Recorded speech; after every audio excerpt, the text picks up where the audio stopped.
Mas é isso aí, gente. Vamos continuar falando aqui da cultura da honra. Obrigado, Pastor Edu, por de repente poder compartilhar alguma coisa aqui nesse tempo aqui com vocês. E eu queria que a gente pudesse orar, pudesse consagrar esse tempo ao Senhor, né? É um assunto importante que a gente vai falar hoje, que tem impacto em todos os nossos relacionamentos, tá? Então, que o Espírito Santo possa nos ajudar, possa te ajudar, para que a gente possa ter clareza, né? E que você possa se concentrar em tudo aquilo que você estiver entendendo. Aquilo que você não estiver entendendo, não tem problema. Você depois você procura entender outro dia. Tá bom? Você assiste de novo e entende depois. Mas vamos lá. Vamos, se você puder fechar seus olhos. Senhor, nós te adoramos. Obrigado por essa noite. Obrigado pela tua bondade. Obrigado pelo teu amor. Obrigado, Espírito Santo, porque sem a tua presença, tudo aquilo que nós vamos passar serão meras informações.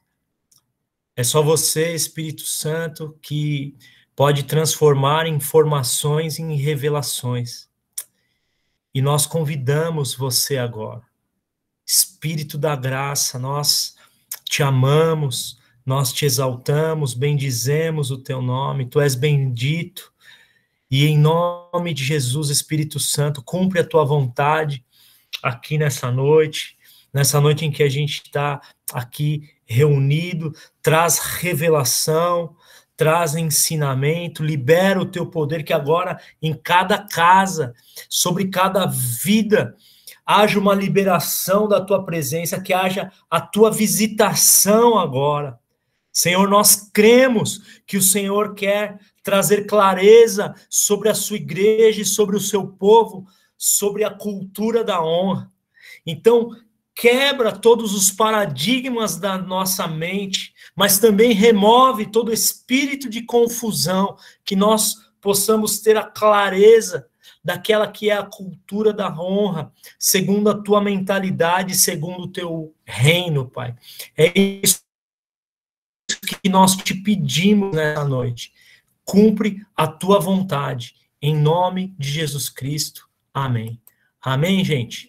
Glória a Deus. Amém. Aleluia.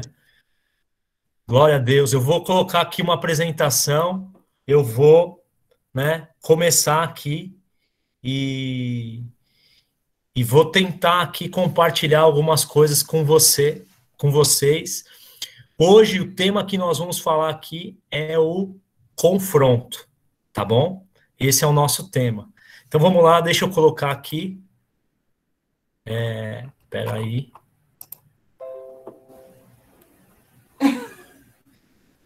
Tá apresentando aí, amor, já? Tá. Tá? Só coloca no modo. Modo apresentação.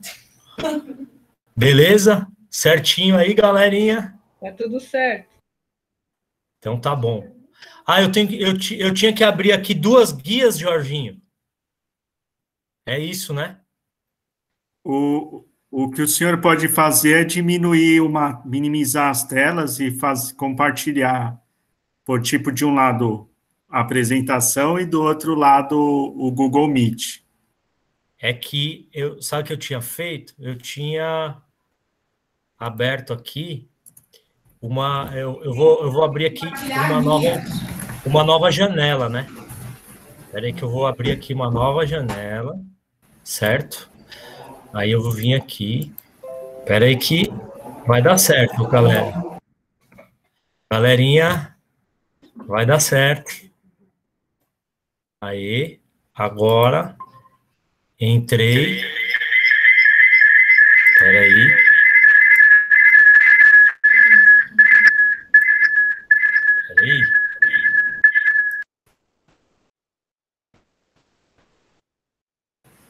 Agora ficou sem som, pastor.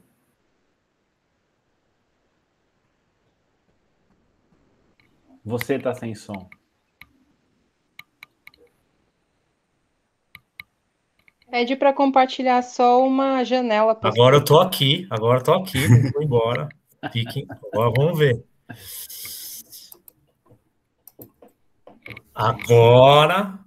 Agora tá perfeito. Agora tô vendo vocês.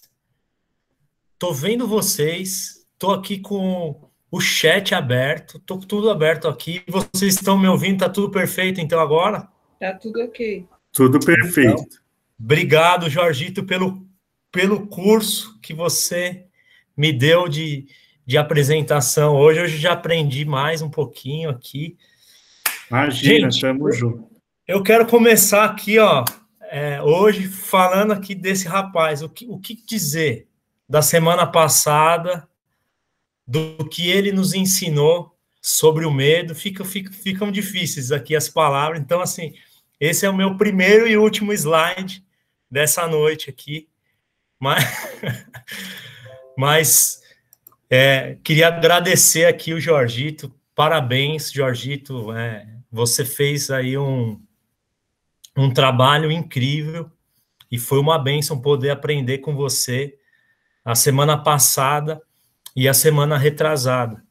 E muito daquilo que a gente vai falar aqui hoje, né? A gente está falando sobre a cultura da honra.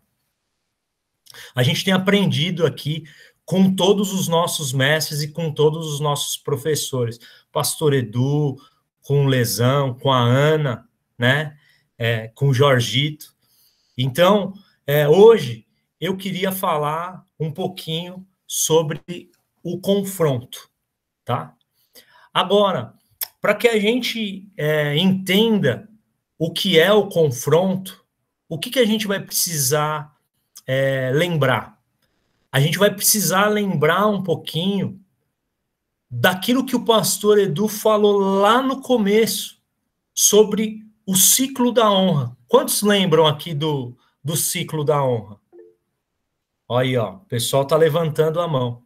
Então, vocês lembram que para a gente estabelecer uma cultura de honra, a gente precisa passar por um ciclo de honra. Então, no que consiste o ciclo da honra? Em liberdade, né, que é a autonomia que o pastor Edu falou e nos ensinou, sobre responsabilidade, sobre humildade, sobre confronto, sobre maturidade e sobre honra. Então, essas são as bases para que a gente possa construir, para que a gente possa edificar uma cultura da honra. Então, uma cultura da honra, ela vai ser estabelecida quando? Quando nós desenvolvermos esse ciclo de honra, né? Então, como que a gente entende isso? Toda vez que a gente fala sobre uma cultura, a gente fala sobre uma mentalidade, né?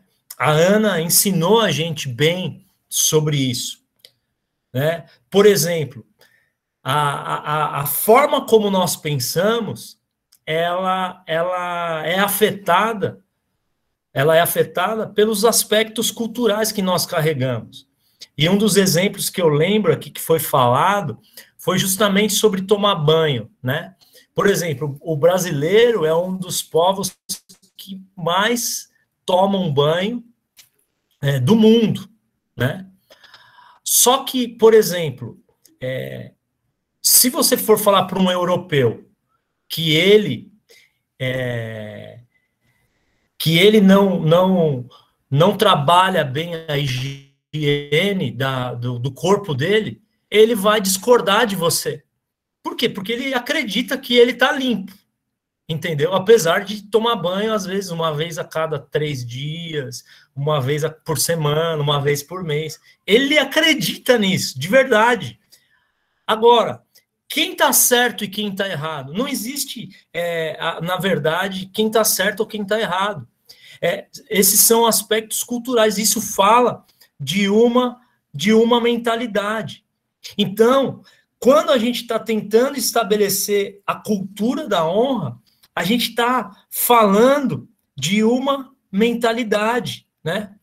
Por isso que para a gente mudar de cultura, a gente precisa mudar de mentalidade. E isso leva tempo. Isso não acontece do dia para a noite, tá? Agora, o que acontece? Para que a gente possa confrontar alguém, é fundamental que essa pessoa tenha o quê? Liberdade. Então, quem lembra aqui do filme Matrix aqui? Quem lembra aqui do filme Matrix? A galera lembra aí do filme Matrix? Aí, ó, o pessoal tá lembrando. Aí, ó, o Profs falou aqui, Pastor Edu, Jarginto, muito legal, a Geice levantando a mão. Então, vamos lá. Vocês lembram aqui do filme Matrix, né? Então, vocês lembram dessa cena aqui, ó, que eu coloquei, que o Neo, ele encontra com o Morfeu, olha aí o Profs, 4 Oscars em 99. Aí, ó, quem diz Profs é cultura, né? Então, o que acontece nessa cena? O Morfeu fala para o Neo, fala assim, olha...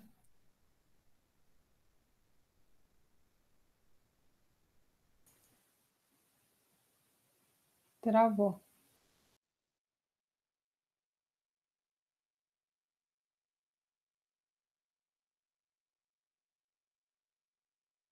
Esperem só um pouquinho.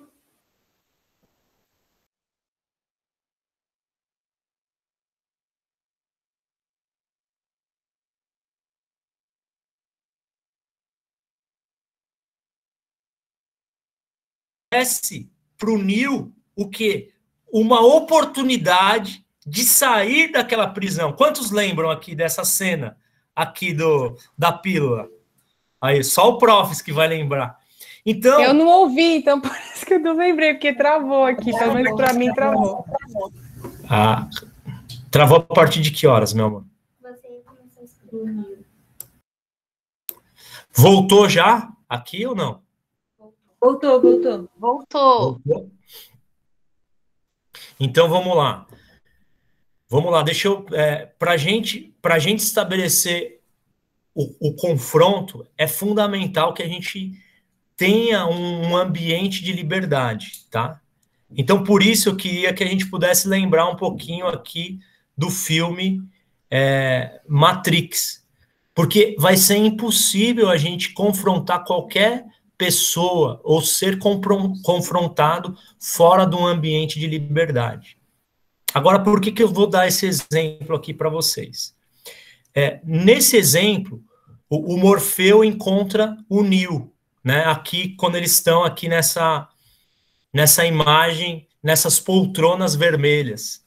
Então, o que o Morfeu fala para o Neo? Fala assim, Neo, é o seguinte, você é escravo, você nasceu em uma prisão. Então, você não pode cheirar, você não pode provar, você não pode tocar nada. Por quê? Porque existe uma prisão na sua mente.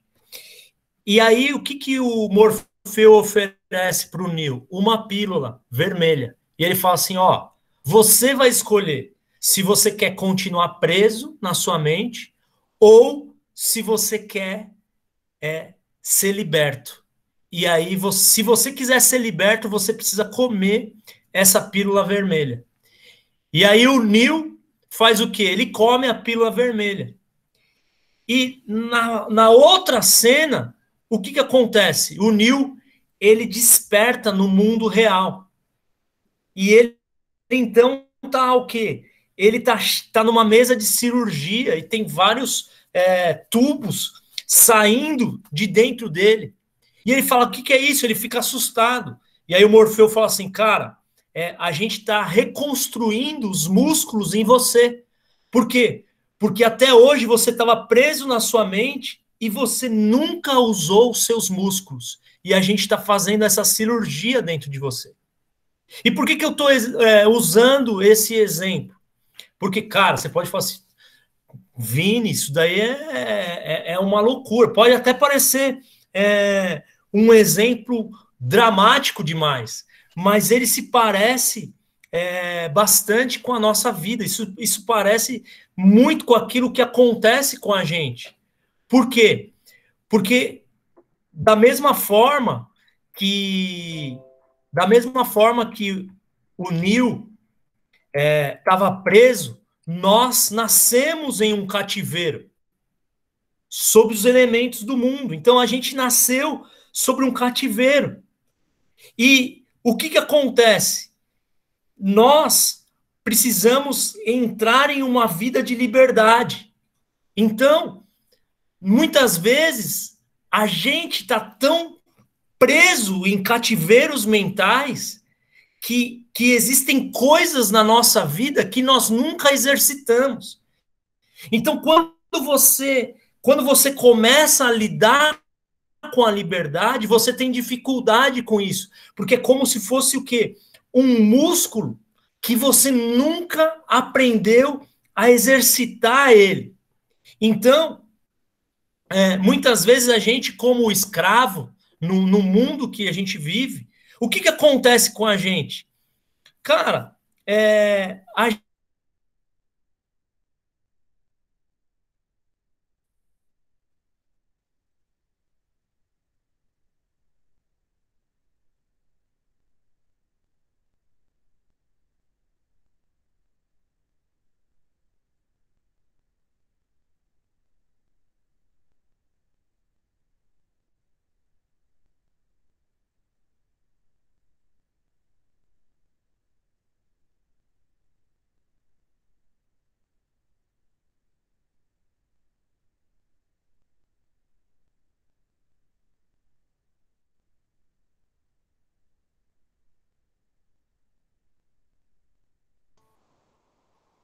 Pastor, acho que voltou, viu? Voltou agora?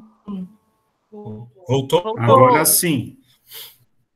Então vamos lá, gente. Aonde tinha parado? Alguém me fala aí, por favor. Desculpa, gente. Cativeiro. Então pensa uma coisa. Como escravos, antigamente que nós vivíamos, quando nós éramos escravos, não era exigido da gente que a gente assumisse nenhum tipo de responsabilidade. Quantos lembram aqui quando você andava sozinho,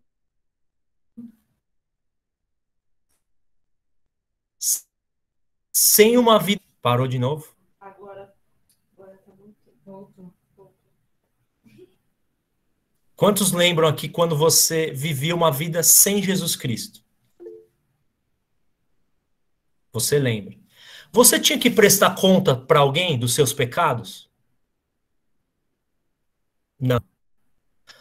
Quando você errava, você tinha que prestar contas para alguém? Não. Então, o que eu quero falar para você?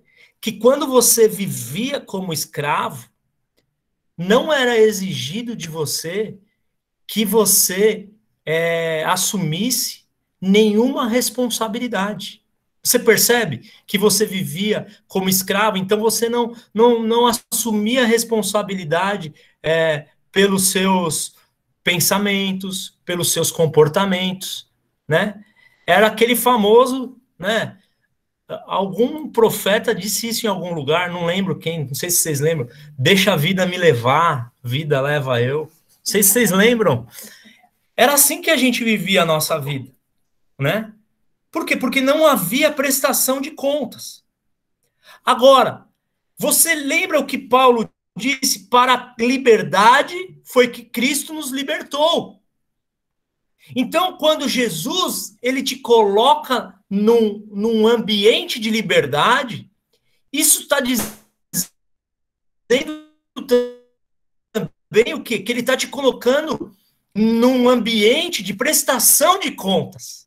Por quê? Porque agora em Cristo Jesus que você é livre, e isso é poderoso, agora você vai precisar prestar contas dos seus pensamentos e você vai precisar prestar conta dos seus comportamentos. Por quê? Porque o Espírito Santo, ele sonda os seus corações. Ele consegue ver o que você está pensando. Jesus, ele deu muito mais ênfase para o nosso mundo interno do que para o nosso mundo externo. Então, talvez na nossa vida a gente nunca desenvolveu os nossos músculos morais para lidarmos com algumas questões da vida. Agora, o que a gente precisa entender? Que no mundo real, no mundo do reino de Deus, o que se espera dos filhos e filhas de Deus, né? O que se espera? Que não apenas a gente seja livre, mas também o quê? Que a gente entenda o porquê nós somos livres e que a gente exerça a liberdade que Cristo nos deu, visando o quê? O propósito dessa liberdade, que é o amor. Então, a gente precisa entender o quê? Para que Cristo nos libertou? É para isso que nós somos livres, né? E o Jorginho estava ensinando a gente justamente isso. Porque ele falou assim, cara, o amor é maior do que todas as coisas. Porém, existe um fundamento do amor, que é o quê? Alguém lembra qual é o fundamento do amor? Quantos lembram aqui? Vamos ver se alguém escreve no chat ou fala aqui no áudio. Travou de novo? É a liberdade? É a liberdade, é isso aí. É isso aí, perfeito. O que acontece? O fundamento do amor é a liberdade. Então, a gente precisa entender que no mundo real do reino de Deus, o que Deus espera de nós? Não que apenas a gente seja livre, mas também que a gente entenda o porquê nós somos livres. E por que nós somos livres? Nós somos livres para exercer essa liberdade visando o propósito dela, que é o amor. Era isso que o Jorginho estava falando. O Jorginho estava falando assim, cara, só existe amor onde há escolha. E só existe amor onde há o quê? Liberdade. Vamos ver o que Paulo fala lá em Gálatas, no capítulo 5, no versículo 13 e no versículo 16. Alguém pode ler para mim, por favor? Porque vós, irmãos, fostes chamados à liberdade, porém não useis da liberdade para dar ocasião à carne, sede antes servos uns dos outros pelo amor. Digo, porém, andai no Espírito, jamais satisfareis a concupiscência da carne. Olha o que Paulo está falando, né? Nós fomos chamados para a liberdade. E isso é importante. Agora, a gente não pode usar essa liberdade, né, de forma carnal. Vamos entender uma coisa. O nosso sucesso em usar a liberdade para amar se resume o quê? A andar no Espírito. É isso que Paulo está falando. É por isso que, se a gente quiser edificar uma igreja, um povo que pode lidar com a liberdade, então o que a gente precisa entender? Que o nosso método de liberdade precisa amadurecer um pouquinho. Por quê? Porque a gente precisa, ao invés de muitas vezes tratar com o comportamento das pessoas, a gente precisa aprender a tratar com o espírito das pessoas. Para quê? Para, de alguma forma, tentar ajudar as pessoas a entrarem o quê? Em um caminho de restauração. Mas nem sempre é isso que acontece. Lá em Gálatas 6, no versículo 1, um pouquinho mais adiante, mas não fora do assunto, Paulo diz assim, irmãos, se alguém for surpreendido em alguma falta, ou seja, se alguém for encontrado em algum pecado, vós que sois espirituais, corrija-o com espírito de brandura e guarda-te para que não sejas também tentado. Olha só que interessante. Paulo, o que ele está fazendo aqui para nós? Ele está dando instruções para o que fazer, né, quando algum de nós, por acaso, passar por alguém que caiu em um buraco do pecado. Quando alguém peca, qual que é a forma que nós lidamos com essas pessoas? Com agressividade, com acusação, né? Mas Paulo, ele está falando o quê? Que nós precisamos lidar com essas situações com um espírito de brandura. É isso que ele está dizendo. Se alguém for surpreendido em alguma falta, vós que sois espirituais, corrija-o com um espírito de brandura. Deixa eu te fazer uma pergunta. Quando você precisa corrigir alguém, de que forma que você corrige essa pessoa? É sobre isso que a gente precisa pensar. Porque a gente precisa usar a liberdade que Deus nos deu para o amor. Então, se nós realmente somos guiados pelo Espírito e expressamos o caráter de Deus, a gente precisa lidar com essas situações com um espírito de brandura. Que vamos falar a verdade, um dos frutos do Espírito. Agora, vocês lembram aqui, às vezes, algumas receitas, o arroz mesmo. Quando você está fazendo o arroz, você vai lá, refoga o alho, tudo, faz todas as coisas. Mas, para que o arroz fique pronto, você precisa deixar o quê? O fogo brando. E é assim que, muitas vezes, nós vamos conduzir os nossos irmãos a um caminho de transformação, a um caminho de arrependimento. Então, o espírito de brandura é uma expressão muito importante para que nós possamos entender o que realmente é um confronto, né? Por quê? Porque a brandura, ela descreve uma atitude do coração da pessoa.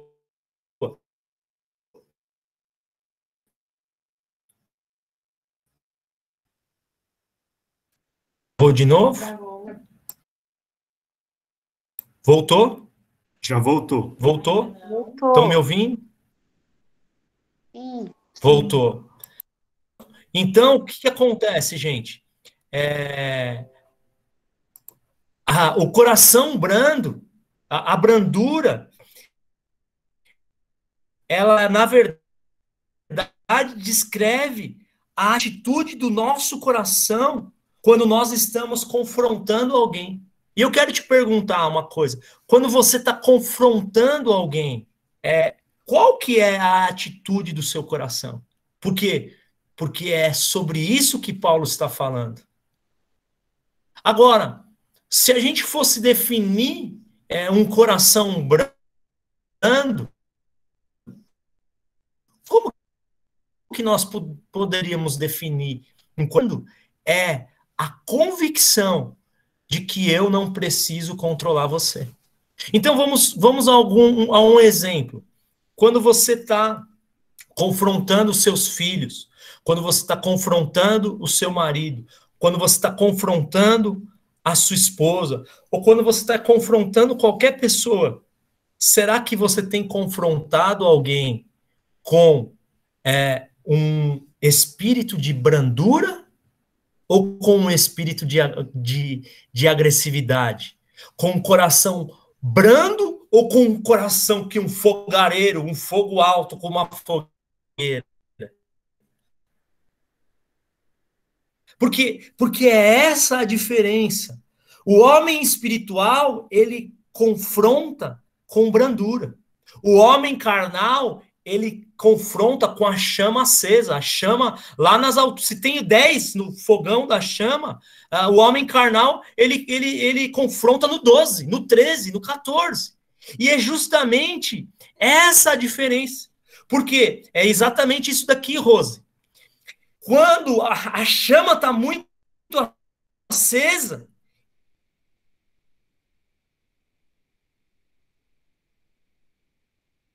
e eu vou confrontar, na verdade, agora o espírito de brandura está dizendo assim, cara, eu não preciso controlar você. Eu não preciso fazer isso. É por isso que o domínio da brandura, ele começa muitas vezes no nosso sistema de crenças. Por quê? Porque a partir do momento que a gente recebe autonomia e liberdade, a gente precisa o quê? Ser responsável por nossas escolhas. E, ao mesmo tempo, confrontado por escolhas equivocadas. Então, nós gostamos da liberdade. Todo mundo gosta. Mas nem sempre a gente está disposto a ser confrontado pelas nossas escolhas equivocadas. Muito pelo contrário, quando alguém vai nos confrontar por nossas escolhas equivocadas, muitas vezes a gente acaba o quê? Se ofendendo. Por quê? Olha o que Paulo diz lá em Gálatas 4, de 1 a 7. Será que alguém pode ler para mim, por favor? Eu posso ler, pastor. Digo, pois, que, durante o tempo em que o herdeiro é menor, em nada difere de escravo, posto que é ele senhor de tudo, mas está sob tutores e curadores até ao tempo pré-determinado pelo Pai. Assim também nós, quando éramos menores, estávamos servilmente sujeitos aos rudimentos do mundo. Vindo, porém, à plenitude do tempo, Deus enviou seu Filho, nascido de mulher, nascido sob a lei, para resgatar os que estavam sob a lei, a fim de que recebêssemos a adoção de filhos. E porque vós sois filhos, enviou Deus ao nosso coração o Espírito de seu Filho, que clama, Abba, Pai. De sorte que já não és escravo, porém filho, e sendo filho, também herdeiro por Deus. Olha aí. Quantos lembram aqui da aula do Jorginho, quando ele testemunhou sobre a experiência dele com a adoção? Quantos lembram aqui? Vocês devem lembrar. E ele falou justamente sobre isso, sobre uma mentalidade de escravos e uma mentalidade de filho. Então ele fala que nós somos chamados para andar em liberdade. Travou de novo? Não.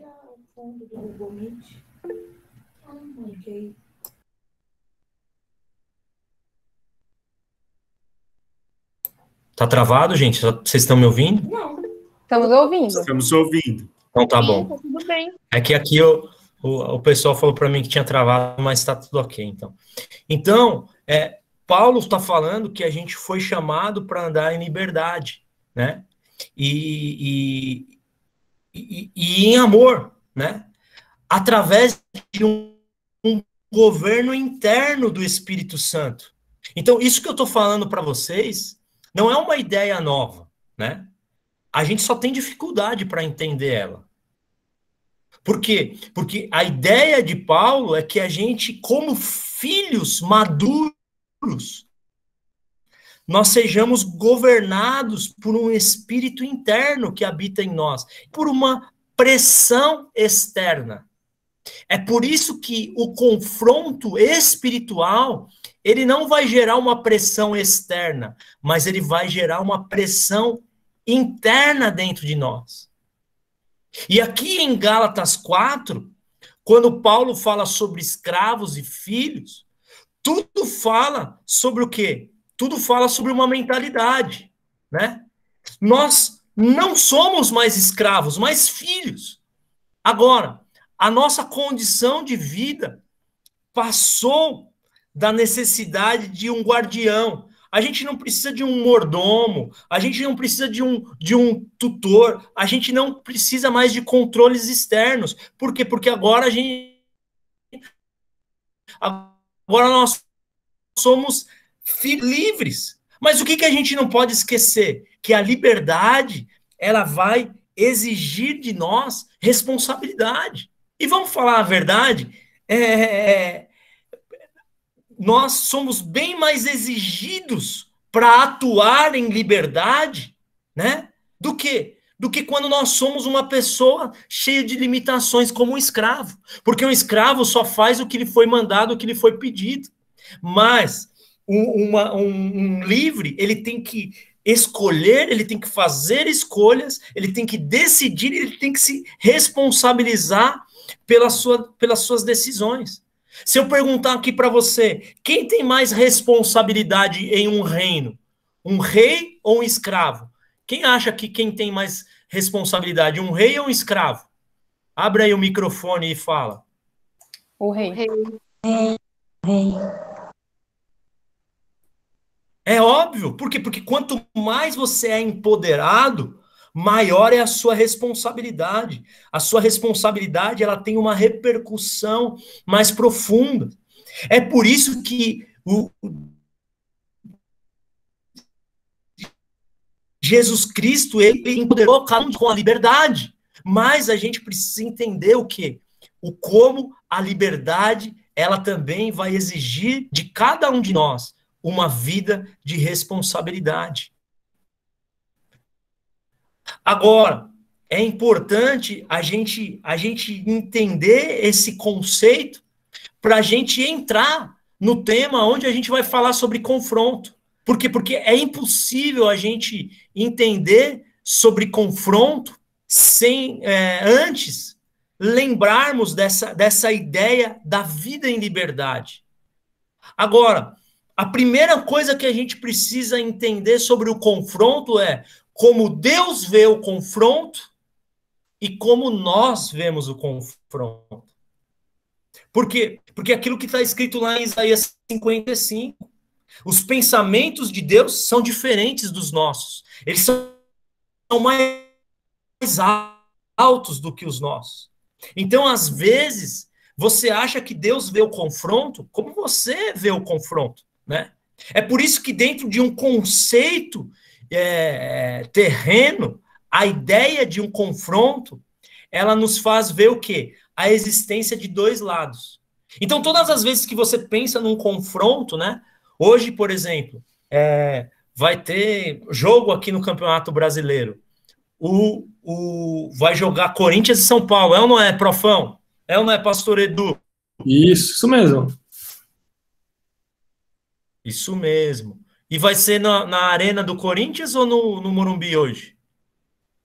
Vai ser na arena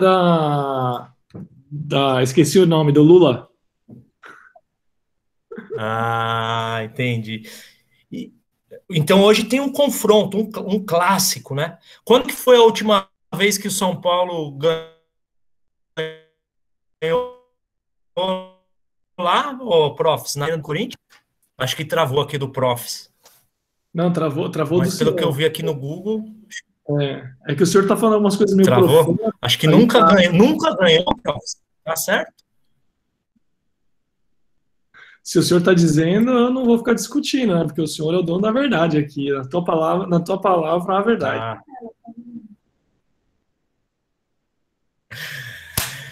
Mas olha só, por que eu uso o futebol para expressar isso? Porque todas as vezes que a gente pensa num confronto no ambiente terreno, a gente vai encontrar o quê? A existência de dois lados, não é? Então, por exemplo, quando você está sendo confrontado por alguém, a sua mente pensa o quê? Que essa pessoa está contra você. E quando alguém vem contra você, o que você faz? Você se defende. É por isso que muitas vezes você se defende dos confrontos. Você arma as suas defesas. E aí você se torna o quê? Uma cidade inacessível. Por quê? Porque a sua forma de enxergar o confronto, ela precisa ser restaurada. Porque você enxerga o confronto dentro de uma característica terrena, né? Então, quando a gente enxerga assim, a gente pode até considerar o confronto uma disputa, ou até mesmo o quê? Uma briga. Mas, né, qual que é a definição de confronto? A definição de confronto é a ação de se opor violentamente em que há uma briga, confronto entre policiais e bandidos, olha só, dois lados, choque de interesses ou ideias. E até mesmo na definição de confronto, ele coloca aqui conflito, enfrentamento. Mas, na verdade, existe uma diferença, né? Segundo o confronto, segundo o modelo do reino de Deus. E é sobre isso que eu quero falar com você. Por quê? Porque não existem dois lados. A primeira coisa que você precisa entender é que no reino de Deus, quando nós estamos confrontando um ao outro, não existem dois lados.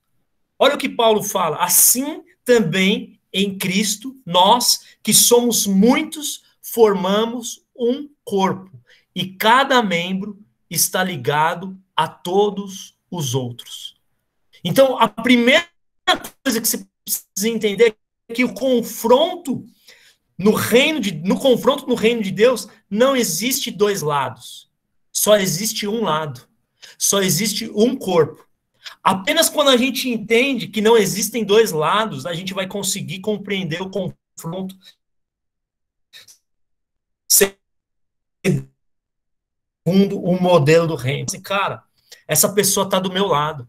Essa pessoa só está querendo me ajudar. Essa pessoa só está falando isso porque ela se importa comigo. Essa pessoa só está dizendo isso porque ela me ama. Então, a sua capacidade de receber confronto e de confrontar alguém muda. Porque você não é um opositor. Você não é do time que está jogando contra, mas são duas pessoas que estão do mesmo time, do mesmo lado. É por isso que essa é a diferença entre confronto e conflito. Por quê? Porque confrontar alguém significa ter coragem para dizer a essa pessoa o que você viu ou ouviu e mostrar que está preocupado com ela e dar a entender o quê? Que está disposto a ajudar, explicar a razão de querer ter uma conversa séria e expressar o que gostaria que acontecesse e o que não acontecesse. Então essa é a ideia do confronto. Já no conflito, não. O conflito, as pessoas estão dispostas a defender os seus pontos de vista, mas sempre com a intenção de preservar a continuidade da relação. Mas eu estou querendo defender o quê? Aquele que é o meu interesse. Vocês estão entendendo? Faz sentido isso daqui que eu estou falando? Aí o Jorginho falou que sim. A Meg também. O pessoal está falando aqui. Legal, obrigado, gente. Aí a Aninha também falou amém. Então, eu quero falar assim, quando você entende que não existe dois lados, isso daí é libertador para você. Isso daí muda a forma como você enxerga o confronto. Agora, por quê? Porque jamais a gente vai conseguir estabelecer uma cultura de honra sem o uso ativo de um confronto eficaz. Agora, a cultura da honra, né? A gente só consegue estabelecer ela quando a gente combina esses dois elementos, a honra e o confronto. E juntas, elas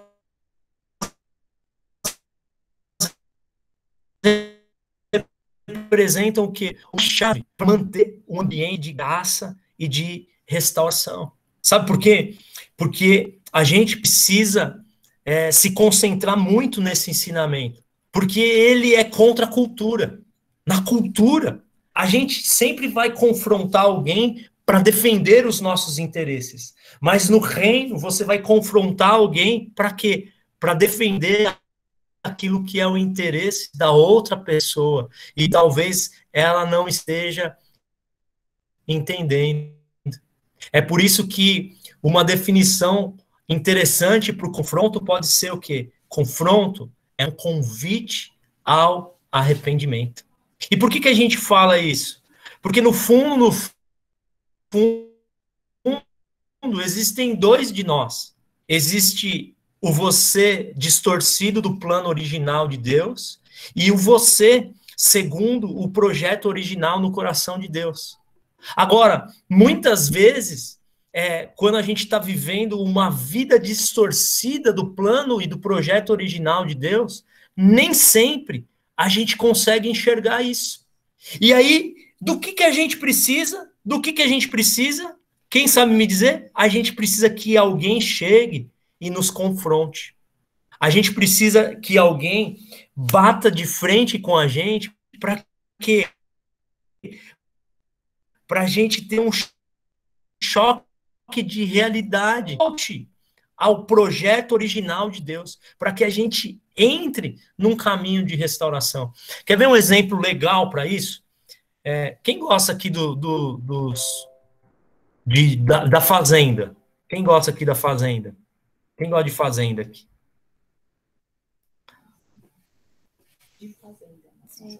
Quem gosta de Fazenda? Não do programa Fazenda. Quem gosta de Fazenda? De Fazenda. Que animais que tem lá na Fazenda aí? Vamos ver se o pessoal sabe.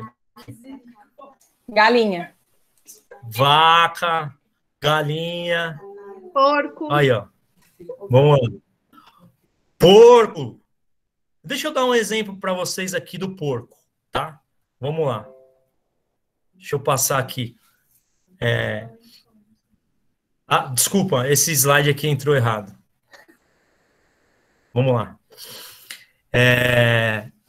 Vamos lá, bacon, ó, o pessoal gosta aqui, ó. A ideia do confronto é sempre trazer algumas coisas para a luz, certo?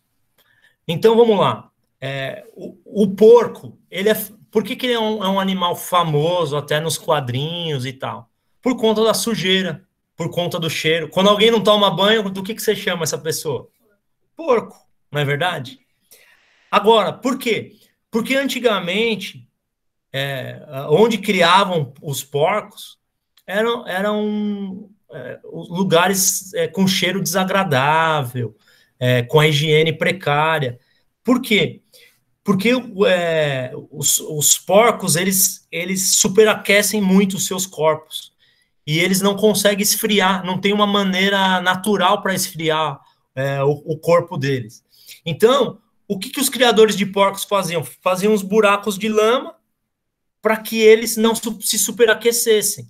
E aí, o que acontece? Naqueles buracos que eles iam ali para se refrescar, ali ficava cheio de urina, de fezes, e ficava tudo misturado.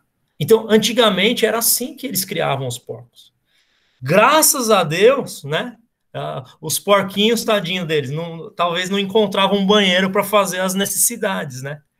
Imagina ali a sujeira, as doenças, as bactérias, as infecções na criação dos porcos. Agora, hoje em dia, isso daí é diferente. Por quê? Porque eles separam os porcos dessa sujeira. Então, ao invés de deixar os porcos nessas condições, hoje eles protegem os porcos disso, né? Ao invés de usar lama, eles usam hoje água. Olha esses porcos aqui, que limpinhos, que bonitinhos, como eu coloquei aqui na imagem para vocês, né? Hoje, no chão, onde eles criam porcos, existem uns drenos onde são drenadas ali todas as sujeiras. E eles são tão limpos, muitas vezes, como se fosse um animal doméstico. E por que eu estou usando esse exemplo? Talvez isso não é universal, porque esses métodos são caros. Mas eu estou usando esse método para mostrar para cada um de vocês o quê? Que o Pai, ele pagou um alto preço. A nossa disposição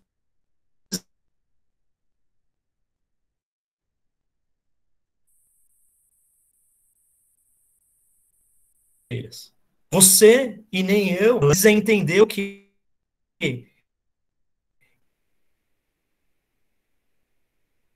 Jesus Cristo, ele morreu na cruz. Travou, voltou? Estão me ouvindo? Mas voltou ou não? Tá Voltou? voltando agora. Voltou. Aí, beleza. Então, o Pai, ele pagou um alto preço, né? Para quê? Para que a gente não vivesse à mercê das nossas sujeiras. Então, eu quero falar aqui para vocês que se a humanidade ela encontrou um sistema para criar porcos limpos, né? E está disposta a pagar o preço. Então, assim, o custo do sangue de Jesus pode realizar o desejo do coração do Pai para nós. Agora, dentro da igreja, a gente precisa ter um mecanismo na nossa cultura cristã que lide com o pecado de uma forma diferente quando ele aparece na nossa frente. Por que eu estou falando isso? Porque a igreja é um lugar perfeito? Quem acha aqui que a igreja é perfeita? A igreja é perfeita? Não. A igreja não é perfeita. Mas muitas vezes na sua mente você tem um paradigma e nós achamos que a igreja é um lugar perfeito e que ali na igreja não vai haver pecado. E, cara, isso não é pecado. Muito pelo contrário. Se a gente não souber lidar com o pecado, então a gente não vai saber lidar com as pessoas. A mensagem da cultura religiosa é assim, cara, contém o seu pecado dentro de você. Não mostra nada para mim porque eu não sei lidar com ela. Mas essa não é a mensagem do reino de Deus. Por quê? Porque o Espírito Santo de Deus, ele quer te ajudar a se livrar desses pecados. E a igreja é o corpo de Cristo. E a gente precisa se mover em relação às vidas, em relação às pessoas, da mesma forma que o Espírito Santo de Deus se move, sabe? Às vezes parece que a gente criou uma cultura da lei, a gente cria doutrinas, o que tentando impedir as pessoas de pecar, mas a gente não vai conseguir isso. A gente precisa entender que essa era a mentalidade dos religiosos nos dias de Jesus. Eles eram famosos por quê? Porque eles tinham medo de pecado, né? É por isso que, por exemplo, assim, o grande remédio que eles usavam para o pecado, qual que era? A punição. Então, em grande parte, o único remédio que eles usavam era a punição. Por quê? Porque o medo da punição governava o coração deles, a mente deles, os relacionamentos deles. Mas, cara, com Jesus não era diferente. Jesus tinha lá o quê? Os discípulos dele. Eles eram pessoas improváveis como nós, pecadores, né? Tiago e João mandaram cair fogo sobre Samaria. Pedro, intempestivo. Os caras eram cheios, cara, de deformações. Agora, Jesus, ele não tinha medo disso. A gente precisa encontrar uma maneira eficaz de lidar com os problemas das outras pessoas, sem ofender elas, sem destruir a vida delas. Então, os nossos métodos precisam ajudar as pessoas a removerem os dejetos, as sujeiras, os pecados. Precisa fazer isso sem reforçar a expectativa de que as outras pessoas nos controlem ou de que nós controlemos as outras pessoas.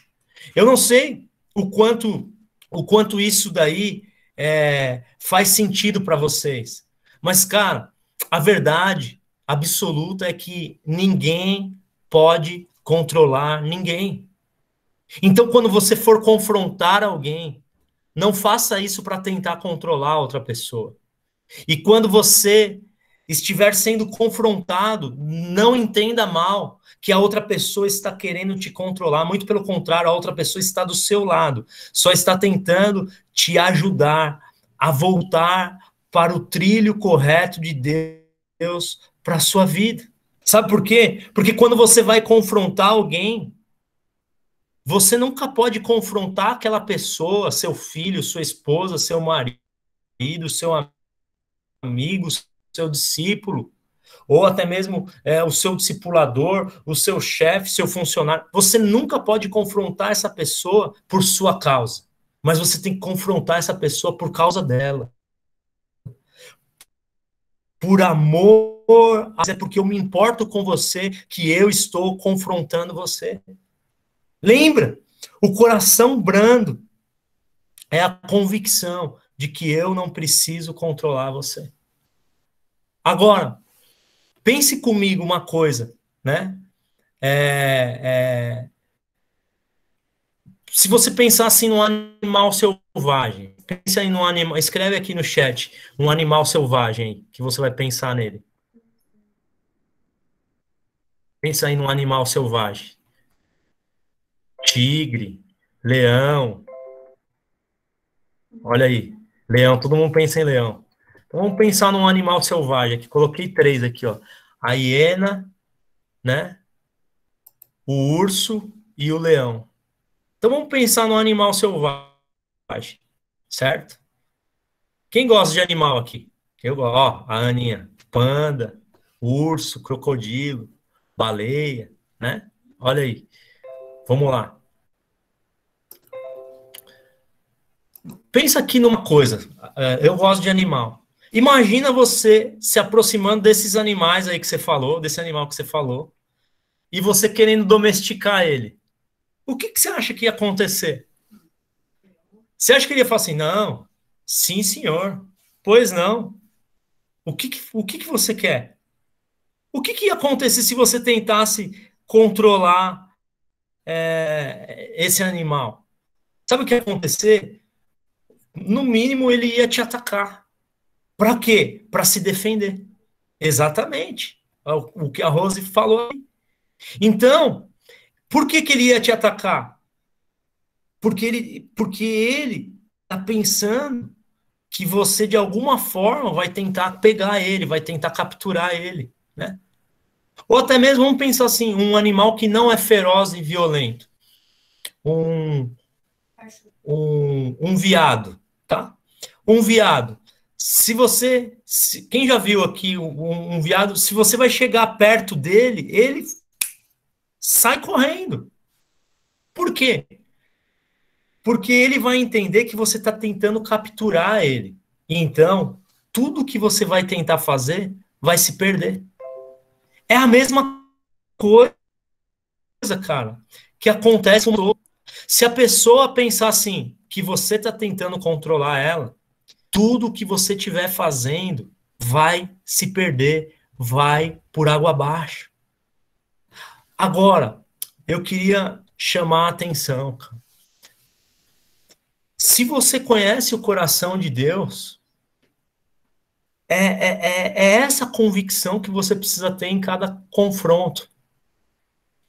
De que você não vai tentar controlar essa pessoa que está com problema. Essa é a primeira e mais importante habilidade a ser desenvolvida por nós. E também, cara, a mais difícil de todas. Então, se você quer confrontar alguém, você não pode tentar controlar essa pessoa. Alguma dúvida até aqui? Vocês estão entendendo?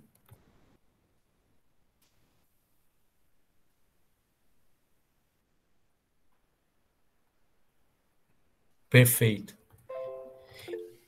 eu vou tentar concluir para a gente continuar com esse assunto na semana que vem, tá? Eu queria fazer um exercício, então, aqui com vocês. Vamos lá.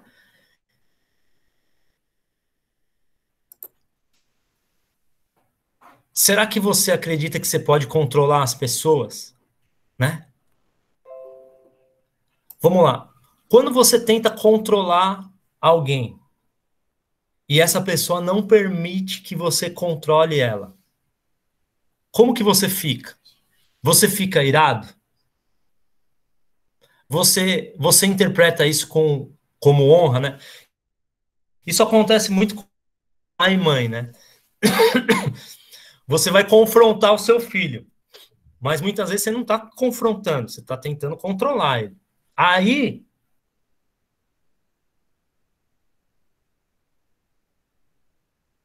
essa pessoa, às vezes, como um animal selvagem, ele não permite que você controle. O pai fala assim, se é filho de crente, eu vou falar assim, honra seu pai e sua mãe para que se prolonguem seus dias na terra.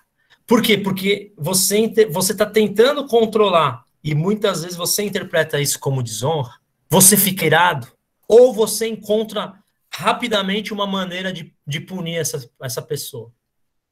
Por que eu estou fazendo essa pergunta? Se a sua resposta foi sim a qualquer uma dessas perguntas, isso daí expõe o fato do quê? De que você ainda acredita na mentira que pode e que deve controlar as outras pessoas. Quem aqui às vezes se identificou com isso? Quem às vezes ainda, quando você vai confrontar alguém, na verdade você tentando controlar essas pessoas? Quem aqui? Aqui a Jay, a Sandra, ó, mais 7 pessoas aqui levantaram as mãos, né? Por que acontece? Cara, muitas vezes a gente está dizendo algo para a pessoa e a gente quer controlar a forma como a pessoa vai reagir àquilo que a gente está dizendo para ela. E isso daí é impossível. Por quê? Porque o confronto, segundo o modelo do reino de Deus, ele requer o quê? Que a gente se arrependa disso e comece a permitir que os outros controlem a si mesmo. Amém? Então, eu queria, de repente, parar por aqui, né? Eu preparei mais algumas coisas, mas acho que até aqui já está bom para a gente parar. E eu queria que justamente a gente pudesse pedir perdão. Porque muitas vezes a gente está, de alguma forma, a gente confundindo confronto com controle. E a gente está tentando controlar as pessoas. Então, muitas vezes você tenta controlar os seus familiares, você tenta controlar os seus amigos, você tenta controlar sua esposa, seu marido, você tenta controlar os seus filhos, né? Você tenta manipular as pessoas, porque a manipulação é uma forma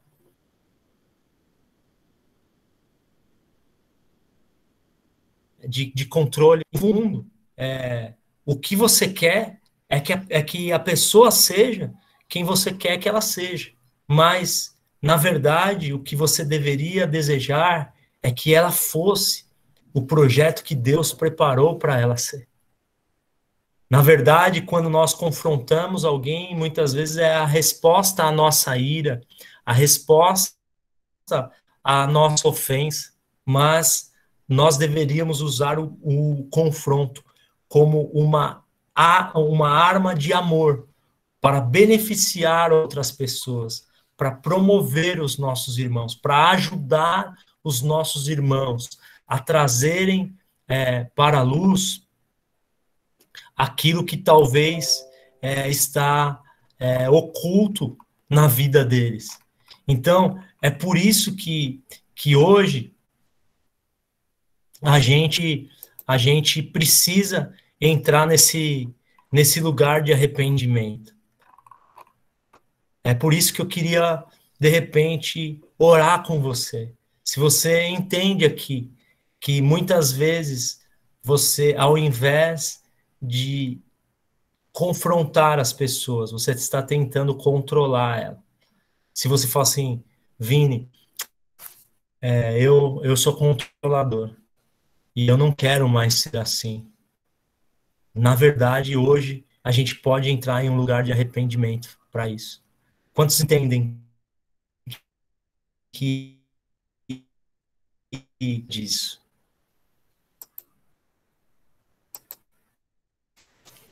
Quantos querem se arrepender disso? Amém, amém, amém, Aninha, amém, Jorginho, amém, profs, amém, Geis. Eu também quero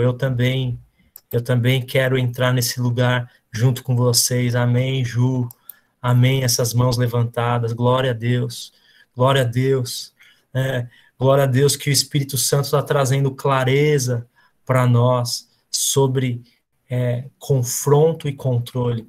E é por isso que eu gostaria de orar por você e te abençoar aqui hoje, declarar em nome de Jesus Cristo o que?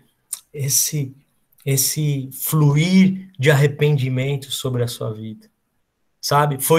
É isso que essa mensagem trouxe para mim. Ela confrontou o meu coração. Quando eu estou trazendo esse ensinamento, é isso que eu estou trazendo para você. Eu estou trazendo um confronto para o seu coração, uma pressão interna. E é para esse lugar que Deus quer nos levar, um lugar de restauração. A gente está te ajudando a sair desse lugar, em nome de Jesus, em nome de Jesus. Por isso, Espírito Santo, toca agora os teus filhos que estão aqui com a gente.